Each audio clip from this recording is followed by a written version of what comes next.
What up? What up? What up? Welcome to another episode of 94 Feet with Coach JT. Do me a favor, leave a like in the comments below. Subscribe to the podcast so I can continue to grow and add some dope people to the show. Locally, not locally, around the world, across the states, man. First off, happy Mother's Day to all the mothers out there. Without you guys, we would not be here today. So shout out to all the moms all across the world and here in Sacramento, everywhere. Big ups to you guys. Jumping to this quick intro. This gentleman comes to us by way of Akron, Ohio. He's new to the city, a little bit, been here for a little bit. Good young dude, also just taking care of business, but he's into this entrepreneurship business of content creating, also a clothing line creating, and many other things to say the least. Good gentleman, hardworking, but he has a heck of a story, and I don't want to ruin it by putting it all out there right now. But again, we want to welcome Tevin to the show. Tevin, how you doing, man? I'm good. Thanks for having me. Oh man, thanks for coming, man. First off, everybody, it's Mother's Day, little things going on. Sorry for the the little delay on the start time, but we're here now. That's all that matters. So we're gonna get right into this thing on 94 Feet with Coach JT with my guest Tevin. Let's start from the jump though. Just tell us about people who don't know. We hear about Akron. We hear about that's where Bron's from. That's where LeBron be at. Yeah. But let us know about where you come from and what's Akron, Ohio like for you. Well, I was born Akron, Ohio, and then I moved down to Atlanta, Georgia. Okay, So, to the A. yeah, I really moved to Sac from Atlanta, but I'm originally from Akron.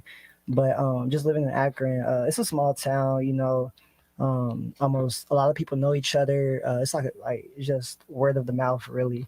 So yeah, like that's a city where people big on LeBron, but yeah, it's Akron. So you moved from Akron to the A. Yep.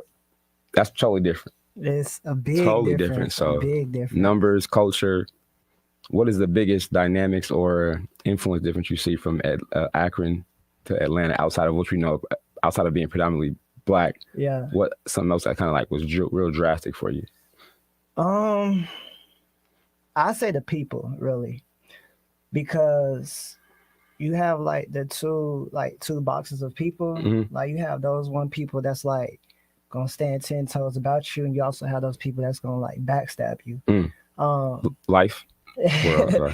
Facts. But like I said, like Akron, it was just a small city. Then like when I transitioned to Atlanta, it's like I'm in a city where it's like everybody barely know each other. You're seeing way more people than you really expected to see. The diverse of like Caucasians, Asians, Hispanics. Right. But in Akron, you really see a whole just all African American. Oh, in Atlanta. In Akron. But in Atlanta, it's a little more diversity. Okay, yeah. True. Diverse. Yeah, melting pot. Yep. I mean, similar to being here in California, I'm sure it's Sacramento for you, right? But it's even more, right? Yeah, even it's way more. More variety. More. Yeah, it is. Variety. Okay. Give me some things, or people listening, some things that you were into growing up has it always been the pictures, videography, or what film, or what have you been interested in as a youngster though? I mean, you're still pretty young now, though, so so just growing up though, what are some things that you kind of honed in on, like, okay, I can see myself doing this, or wanted to emulate or be like? Well, at first, my whole initial plan was basketball. Okay. Like that was the initial plan. That was it, huh? Yeah, that was like, I'm going to the NBA. Yeah. I'm gonna be like Michael Jordan. But things change. That's when I was diagnosed with a heart disease. It's something similar called a mitral valve prolapse. It's like to where like my heart was enlarging. It's like the blood was just going in, but like wasn't coming out, which was making my heart enlarge. So that was like a severe condition on my end. I had it since I was 5, but it didn't get serious until like as I grew up. So like that stopped me from like a lot of things. Like, I played football, I played baseball, I played basketball. But I'm gonna say once I hit like my teens, that's when everything like really got serious. So give me the definition of the word of it. What was it called? What was it called again? It's called a mitral valve prolapse with regurgitation. Prolapse. Okay, with regurgitation. So being that hoop was the A1 thing that you wanted to do, and you see now a lot of athletes are getting, I guess, figuring out or finding out later in life that they have these heart issues or different things as well. Was there anybody at that time, before you found out about your condition at that time, though, that you were like, okay, outside of Michael Jordan, who would you emulate your game after? what kind of patented? Because you came from a couple different. Yeah. So who are you watching? I'm to this day I like LeBron, so Okay. I had like the Cavaliers jersey, the Miami Heat jerseys, Lakers jerseys. So in my head I'm thinking I'm gonna be the next LeBron. Okay. I had the resemblance of being Michael Jordan, Kobe, it's just the Mhm. whole The era. mixture of the eras. So as you're growing up, you already knew of this condition I did. while you're in the process of developing, growing as a young boy, young man, but still going out there and pushing. I did. Did anybody give you like a risk reward factor, or kind of deter you from even trying it at an early age? Yes. Just in and out of the doctors, like doctor's appointments. But I was a little kid, so I really didn't think nothing of it for real. But then I'm gonna say it was one time I was playing football, and I believe when I got tackled, the wind was knocked out of me, and then it was more than just that. So then that's when it was like, oh, he can't really play sports for real. But me, I'm a boy, I'm a hard headed, so I was like, I ain't worried about it. So I still went out there, still played. But then as I grew up and really thought about it, it was like it's either I'm gonna have to sit down and listen to my doctors, or I'm really gonna put my life on the line for what I want to do. And speaking of that, putting your life on the line, that was my next question actually. You have this condition, but also you want to be active in during these phases, and then you said you had the wind knocked out of you though. But how many scares? Or did you have at that time, or was it like every chance pretty much you knew it could be something happening? Yeah. But okay, what was that like? Just going out there functioning. How do you prepare for? You get games, right? You watch film, you watch people you get hyped up, you do whatever, but also you get hyped, but also knowing that, man, I could possibly go out here and hurt myself or. Honestly, when I was young, I really just went out there just to really play and have the fun. Really, like I said, I really didn't think nothing of it. Right.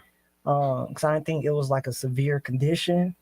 But then once things started to change and things started to get actual serious, and I had to go to the doctors almost every week, and I'm listening to what they telling me, but not really understanding. So I had to get the breakdown from my mom. Then me, when she talked to me, when she's telling me, my mom was gonna tell me she's gonna keep it a buck with me. So she told me how it really is.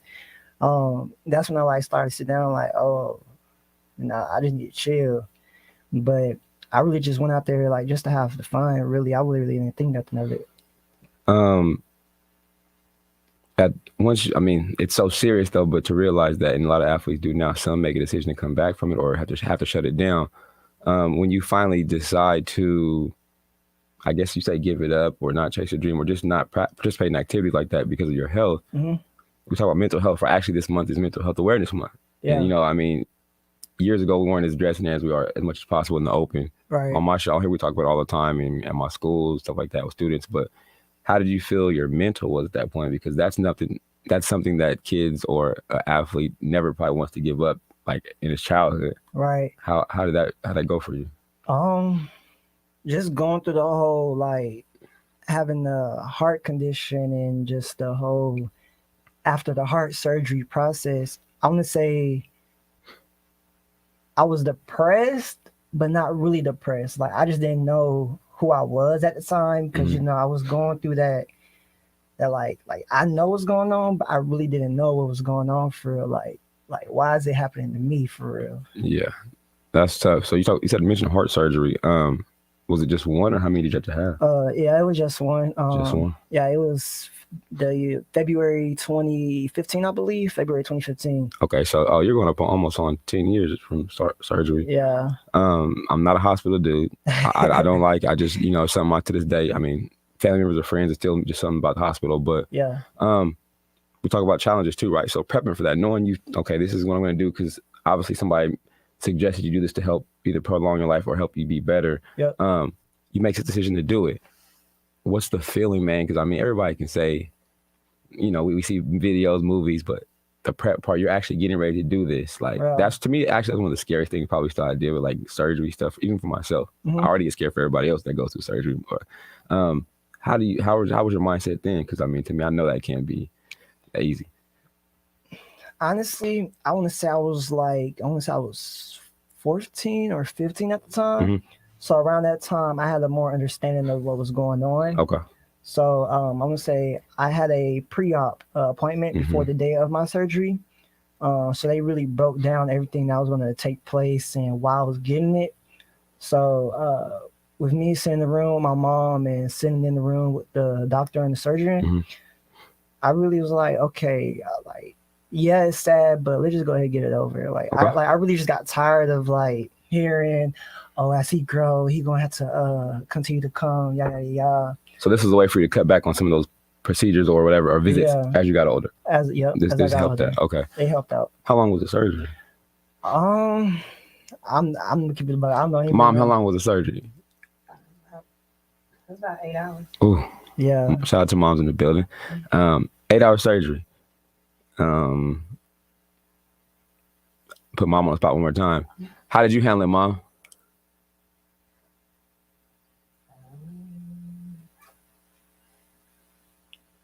It was difficult. Yeah, I mean, I don't think nobody is prepared for that. As, you know, Gotcha. to see their kid like that. Okay. Mom's was a soldier. Yeah. She stuck it out. You get through this process. Yeah. And you're still a teenager, man. You're still a young dude. What's the comeback like now? Or just to get back doing something? What was that like? Because that's a major surgery.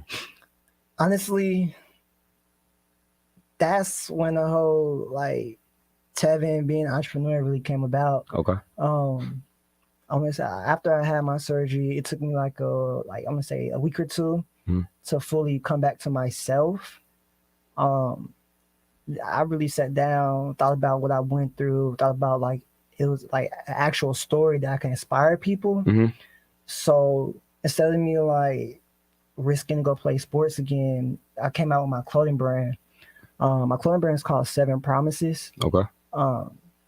The actual meaning behind 7 Promises correlates with me having my heart surgery. Okay. Because the number 7, I'm really big when it comes to God. Okay. The number 7 is a spiritual number. It means completeness or newness.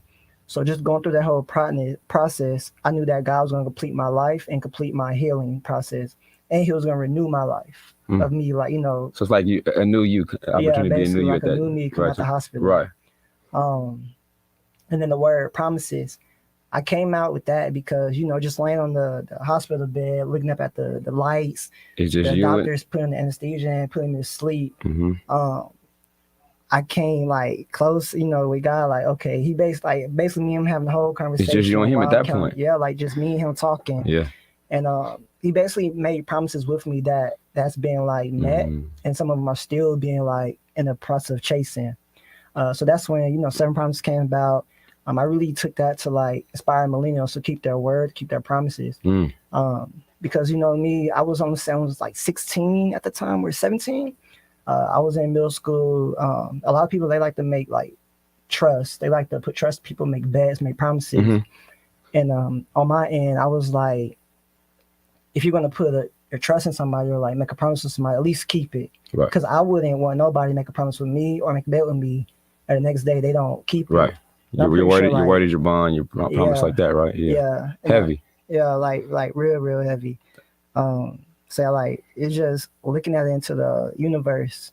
I'm pretty sure there's people out there that wouldn't want people to make promises with them and end up like breaking it, because that would put like a impact on them. Like, okay, Randy just broke his promise with me. I can't look at him the same way like I do now. Like it really just plays like a huge factor in it. And where does the belief in God or religion come from? Really just going to church, really knowing that just he's like believing in him, he can make anything possible. And like I said, like just having a heart surgery and healing with me believing in him, like he healed me like quickly. I want to say I was in hospital for like 3 days. I tried to walk the next day on my own, try to do everything on my own really the next day. So like I knew that was like God like really trying to like help me. Like he basically saying, I'm gonna get you out of here. Like you don't got nothing to worry about. And like even the doctors, they was like what is he doing? Like why is he trying to get up and walk? Like this is like, to them it was shocking to see like how fast. Yeah, like how fast that I was like trying to do things on my own. It's a blessing. Yeah.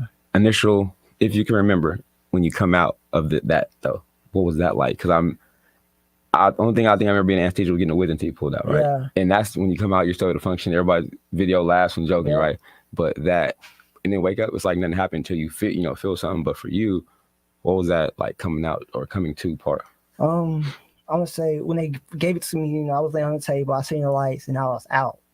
But when I woke up, I was in a room with like other kids that had heart surgery, or like different type of surgeries. Mm-hmm. And I remember when I woke up, just looking around, like where my mom was there, my grandma was there, my siblings was there, and my mom slapping me like why aren't you waking up? Like when I woke up, I was looking at them like, who are you really? Yeah. So it's just the whole like realizing who they was at the time, right? And like you're still out of it. Yeah, like I really just got drugged up. Like, it was really crazy. Like if we had the videos. Oh no, I'm good. I can't do it. I can't do it. I can't do the MD shows. I can't do none of some of that stuff, man. I can't do it. But that's amazing, man. And then also the recovery factor. But like you said, man, your belief, your promise to God or Him to you. But prior to that is he held His word. I mean, it's Sunday. We can still go to church a little bit. We can still do church. It's all good. It's needed for real. That's super dope. 7 promises, man. So actually, now does the transition to 7 promises happen before you leave Atlanta to come here? No, it actually happened in Atlanta. Like, okay, I actually came out the brand in Atlanta, and then to this day, I'm still like rocking my brand. Like, I'm not active with it right now, but I still rock my brand. Like right now, I'm in the process of rebranding. Right. I'm expecting to relaunch my brand by the end of May. If not, then early June. That's what's up. So, and talk about that, man. In anything we do, like entrepreneurship, I mean, I'm still learning, still new in it. Give me the toughest things you had to actually go through to start this process. Because I know some stuff too. It's not easy, and everybody does say that until you start your own, you don't know, and that actually is really true. What are some of the toughest things you've had to overcome or deal with in this process of starting 7 Promises? Really, just like coming out of my pockets, like coming out of my own pockets, spending the money, that front money yourself. Like just really just trying to do everything on my own.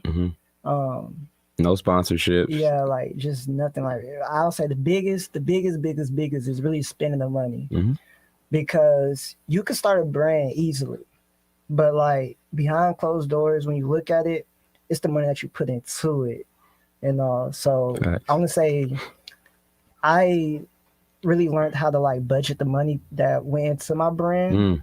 My mom, she was really on my head about that, really like knowing my numbers, how to like play my numbers right. And another one I could say is like coming out with the brand, your friends seeing that you finna go up, you hustling, people want freebies. That I don't have a problem with handing out a freebie, because I look at it as like a network thing. Like, okay, if I give you a shirt, I know that you're gonna put it on. Somebody will ask you where you got the shirt from. It should refer. So it's worth the investment, right? Like the return investment. I think that's the biggest, without having to be rude to associate or friend, but also what I've heard too. No, not what I heard, what I know. But I mean, I'm blessed on both sides though, because my friends do support. But I also know people you don't know will be the first one to come pay full price for everything. That's true. They won't ask for the discount. They won't ask for, and I think that's what a lot of business entrepreneurs say a lot too, because we do pay top price for those upper brands and labels, right? That's true. But now also, I know ours may not have that backing of those labels, but it's just ours though. So, I mean, I do understand that part too, because people, but it makes it good when your friends do really support you like wholeheartedly and like, let me go, I'm gonna rock with you. Give me a couple of them, for me, that's definitely it's like, oh man, they want more than one. Oh yeah, it's a different, because I hear a lot of people say they're actually close circles don't support them in the same way. It's all about a hookup. So I shout out to all my people, man, for paying, looking out and rocking the shirts too. So I know that's for you too. That's big, but also like you said, that's like it's a hidden promise though now. You know what I'm saying? It's a hidden promise about that point. But it helped though. Yeah. Like I could say my brand wouldn't be in certain areas that it is now without just the handouts really. Because like living in Atlanta, everybody out there, you got the rappers, YouTubers, the influencers. I had friends that's like big on the YouTube industry and like big with the rap industry.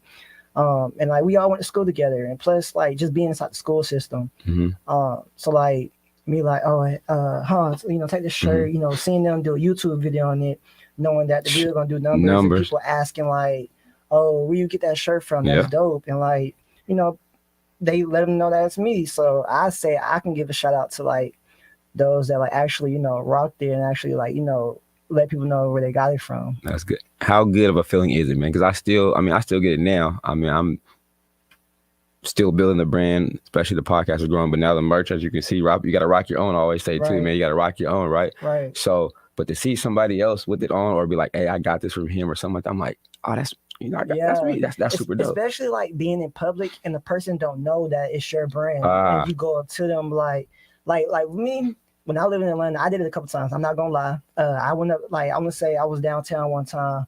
I have this one shirt. It has like a pinky promise and it has the number 7 behind it, and then under it has 7 promises. I remember just being downtown around the Mercedes-Benz Stadium and seeing somebody with a shirt on. I'm like, yo, like, where you get that shirt from?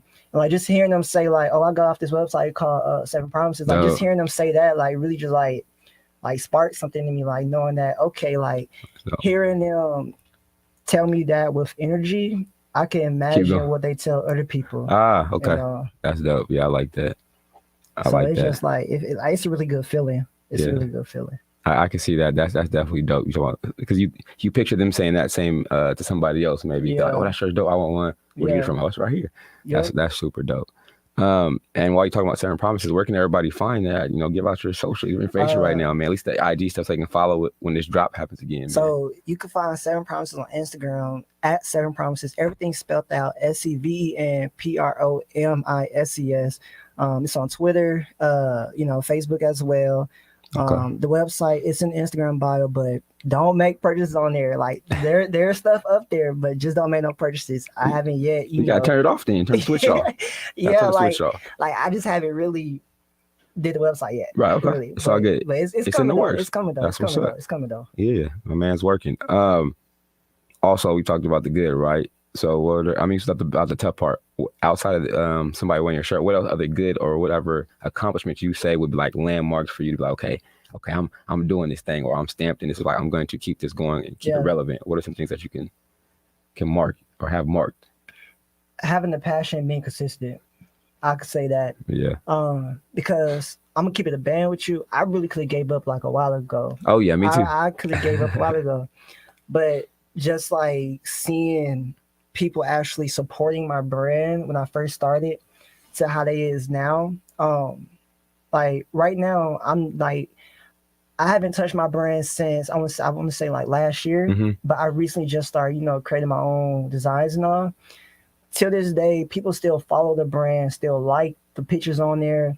When I watch certain people's stories, I can see that they're sharing the posts, thinking that, oh, the brand is still active.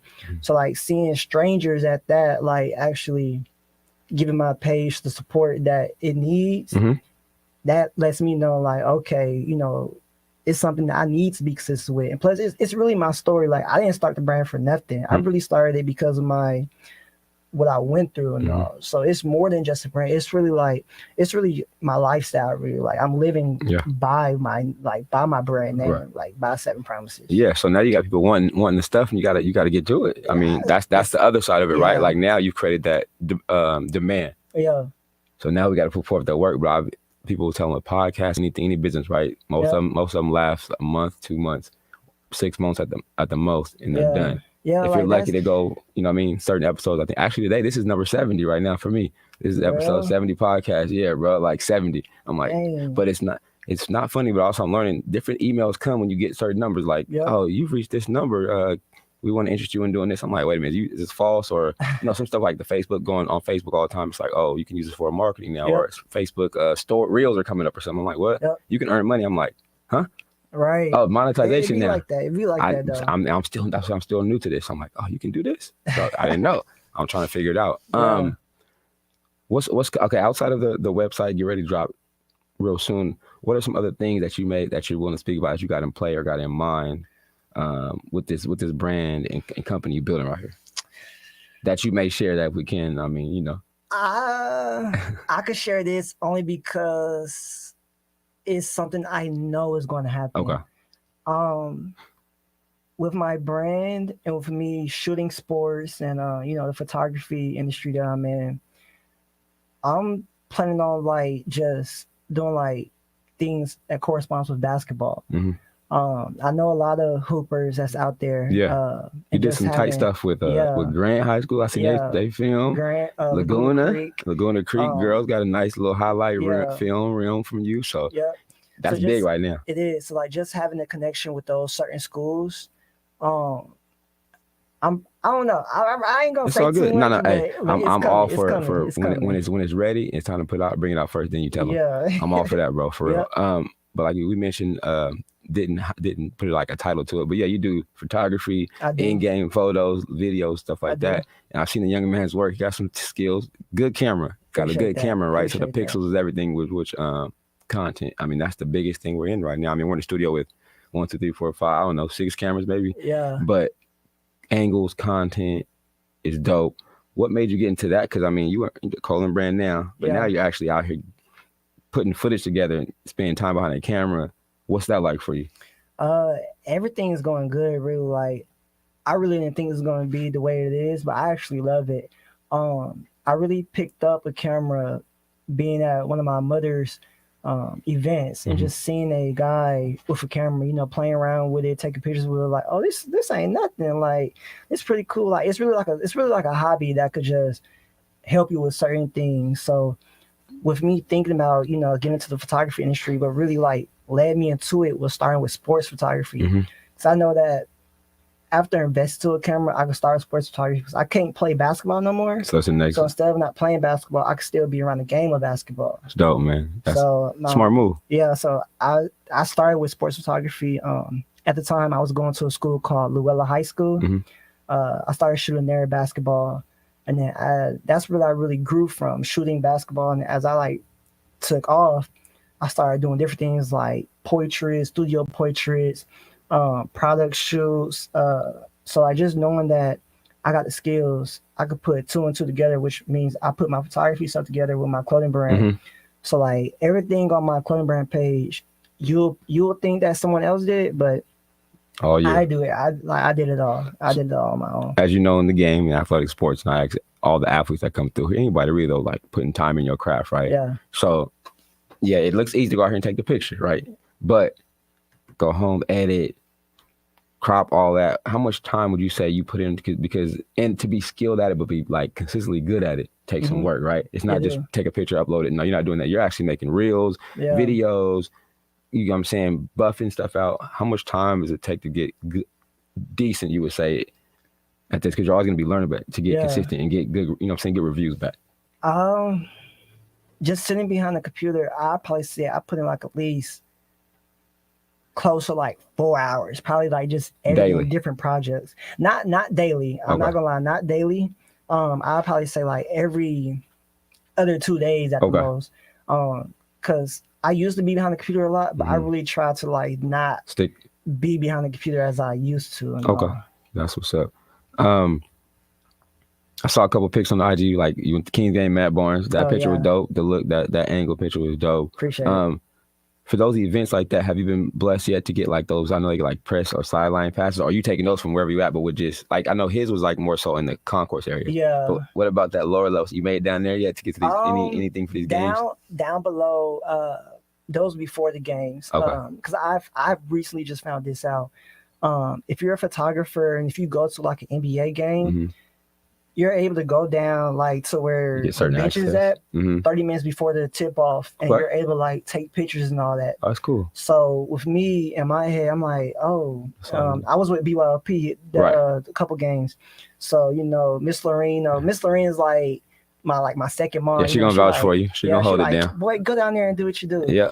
So I went down there. I'm like, you know, just creating. And usually, the people that like be down there guarding the court, you know, they'll be tripping. But it was like, oh, like, you know, go ahead. So they gave me like opportunity. I was like, oh, let me just do what I do. So really, it's just like finding the correct angles and catching them in the moment, shooting. Like I know I took a couple.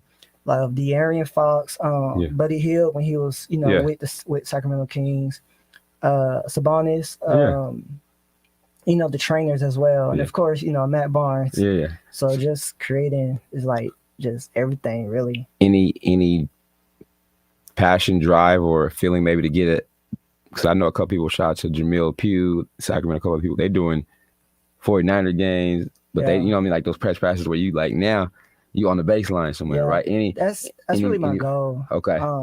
Like till this day, like I want to shoot NBA. Okay. I want to go be able to just go to a game and just be courtside, like right Yeah. there to shoot anybody really. Like I really don't care what team it is. Like just being in the NBA arena, the energy and the feeling, and just seeing the players' reactions and everything that takes place. It's just everything. I never thought about camera people, photographers felt that way too, like during the action, but they're first a front row seat. Yeah. So it's like best seats in the house, really. Like, but it's dangerous. I'm not gonna lie. I was about to say, I see dangerous. them get run over all the time. The little squares aren't far enough back. Yeah. And athletes talk about it too, though. Behind the baseline, it's not far enough back. And they have the big camera, so it's like you can hurt something, you can hurt them. Yep. I was gonna say that, but the rush has to be crazy for them too, because like every time they come down, it could something come your way, right? That's super dope. I want to say, not too long ago, the G League, when Stockton Kings played South Bay Lakers, I actually had the opportunity to be baseline where they was like, playing. Mm-hmm. And just shout out Bobby Jackson, man. Yeah, like just seeing them like come in full speed down the court. You never know what's going to happen. Like somebody can get dunked on, they could fall right there in front of you. Yeah. You could even get hit. But it's just like the time and the place, like just being in the right time, being in the right place for it. That's super dope, man. Hope to see you get that opportunity, man. Because I mean, you just never know. Stay consistent, right? It's just keep networking, stay consistent. You never know what you're doing. For those out there, and this is big now. I mean, content is a big thing for anybody listening who's like wanting to get started or cameras are expensive. Cameras are expensive, right? Super but let's just start from the beginning for somebody, for a kid, a student, or anybody who's interested. Okay, what's the baseline price they may need to invest?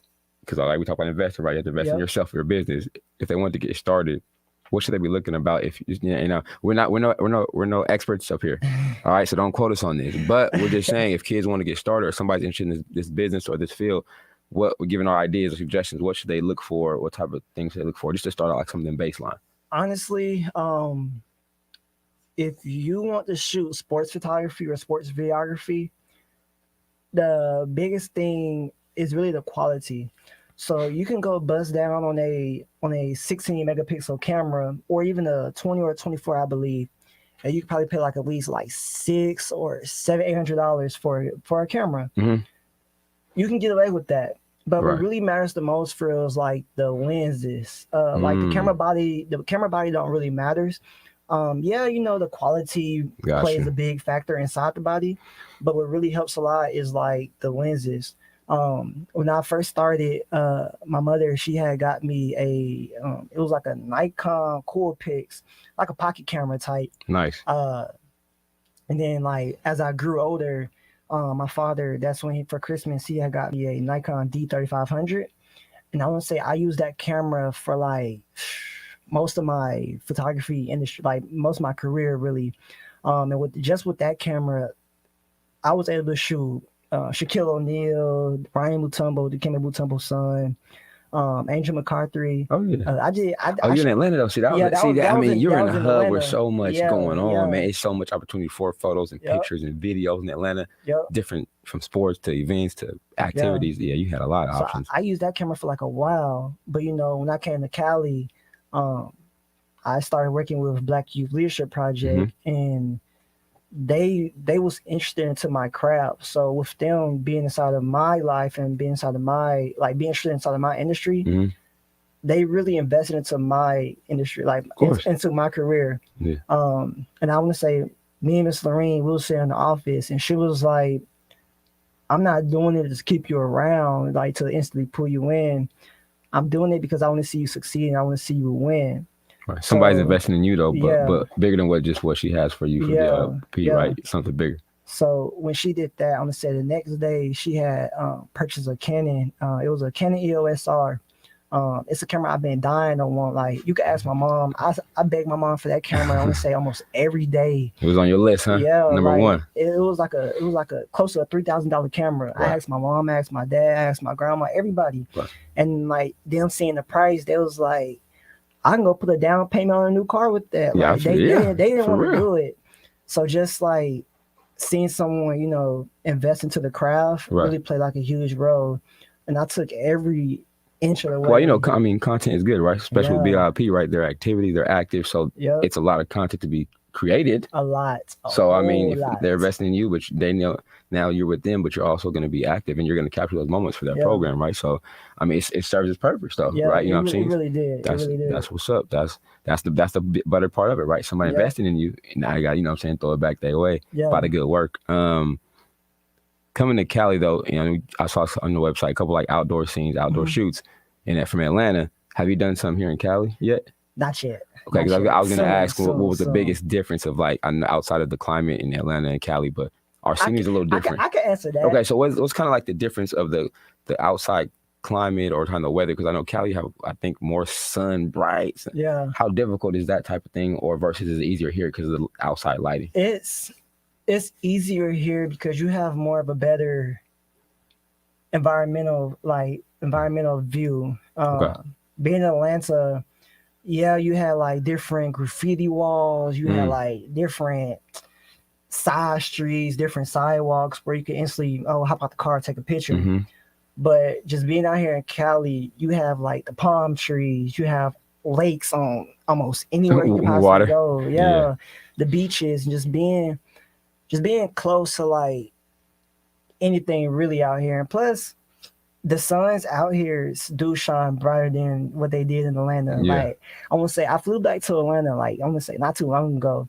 And just landing, I could tell a huge difference between like the sun out there versus coming back to Cali. Like, it don't shine that bright out there. Like, you're probably like, it looks gloomy out there. I mean, yeah, you're in the South. We're in the country, man. You're in the South. Definitely, man. So like, just being out here, like, when I do my streets photography or like my outdoor should shoots, be something dope coming, right? Yeah, we're waiting on that one. Crazy. Hey, we're gonna hopefully get them in these It's stay coming. applying pressure It's coming. t-shirts, man. We're gonna get these out there too, man. Like sports wise, I guess let me ask this too, as far as because there's other people who have done photography or doing before you, right? Anybody you kind of in tune with kind of their work, who you kind of like their work or watch their work a little bit outside of yourself? Not really. I come across different creators, Mm-hmm. but like when I see their pictures and all, it's like I really use different pictures as an inspiration. Like, okay, I have this one in mind. Let me try to like do something like this. But I want to say, just being in Atlanta and going through my whole photography career, one guy that really helped me out a lot was his name. He go by Mike, but his name is really Michael. I don't know if you're familiar with Street Bud. He was on the rap game. Well, he was Street Bud. He's Street Bud personal photographer. So he'd be around like Quality Control with like the Migos and all. So like just him putting me up on game with like different features when it comes to cameras, and him like be like, hey yo, Tev, pull up to Street Bud's album release party. This person gonna be here. This person gonna be here. This person gonna be here. A nice inside plug. Yeah, like just him like letting me know like what to do and all that. Because those were the good pictures. It was. I guess I hear people say it, photographers. How do you know it's the good picture though? How do you know that? I'm like, honestly, every picture is a good picture. It's just with me now. If I can get like a person who's like a big idol looking my way, like while I'm taking the picture, and like they're like in the they're caught in the they're caught in the frame. Yeah. That's really the best picture. Like with Matt Barnes when he looked. That's why it looks so cold. That's the best. Like I could say that's the best picture. So it was natural. Did you call him, or he just happened to look your way at the camera? I actually called him. But it caught. I saw it and I was like, oh yeah, that one is dope though. Yeah, it caught him like in the mood because he just got off from being live on I believe it's Fox Sports. Yeah. So like just like being able to see him like turn and just his facial expression of him like what he just got done doing. Like he was in a serious mood. I'm not gonna lie. But it really just depends. Really, like if they could look at you in the frame, that live picture. photo, but framed. It was a live photo, but it was framed though. You got it still. Yeah. You caught it, basically, I guess, right? Yes. Okay, that makes sense. So Yeah. you caught it because you caught him in full like. Yeah, like it was just like you had to be ready. So he just looked. Do you take? I'm not sure. Is it the one you take multiple at one time, or you take? Because I mean. When I shoot sports, I do. It's called high continuous. Okay, so like you just hold the trigger, you go. Flash. Like Okay. it shoot like 100-something pictures like in a second. Okay. But like just certain photo shoots, I'll do like single Okay. shot, which means like if you press trigger, Single. it'll Okay. like it just go like. You gotta know what you're doing, man. That's you crazy. gotta know what You you're gotta know what doing. you're doing. You gotta know what you're doing. I wouldn't even try to do it. Before we get out of here, man, every guest that comes on the show, I always have them do like their triple threat, right? Basketball is the dribble, pass, shoot, right? Yeah. Basketball. But just in life, man. So for you, it can be for somebody listening. I mean, experiencing any type of difficulties, adversities, you're personally about your heart, but just in general, what would be your triple threat that you do or hang your hat on or that you live by right now? It don't have to be sports oriented. It could be just something personal to you, but 3 things that you live by, go by, somebody listening, watching could share, like, or have in common maybe, and be inspired by what they hear or see today on the show. I'll give you 3 words. Okay. Instead. Focused, dedicated, and really passion. Those 3 really the biggest to me, because just staying focused really helps get things done, really, like, and just being dedicated about like what you doing is a big thing, as well as having a passion for what you're doing. Cause you can't just wake up one day and be like, oh, I'm gonna go start the next Amazon company. But you can't really do that without having a passion for it. And I would It's a say lot of sacrifice. Yeah, like I would say in today's like society, that like just having a passion about certain things really plays a big role. So really just keeping the passion for what you're doing, staying focused to like what you're doing, and just being dedicated about what you're doing. With those 3, you could really like get so far in life. That can help you out a lot. Give out the social media information one more time for everybody looking, because I said the gentleman's gonna be in the gym. I know for me a couple of times coming up this summer, man, get some games and stuff on film. But if you guys looking for business inquiries, make sure you guys hit them up. I mean, we gonna repost this again as it comes up. I already reposted it. We've been reposting it, so you can hit my line or hit his line if you want to get in contact, because you know what I'm saying, he got some good work, and we're gonna you know what I'm saying, support our own. Support the new Akron, Atlanta, Cali kid. You know what I'm saying? So you here now, so it's good. It's home, man. So it's good, man. You guys can actually find me on Instagram at Shots by Tev, SHOTS BYTEV. My clothing brand, 7 Promises, like I said, SEVEN PROMISES.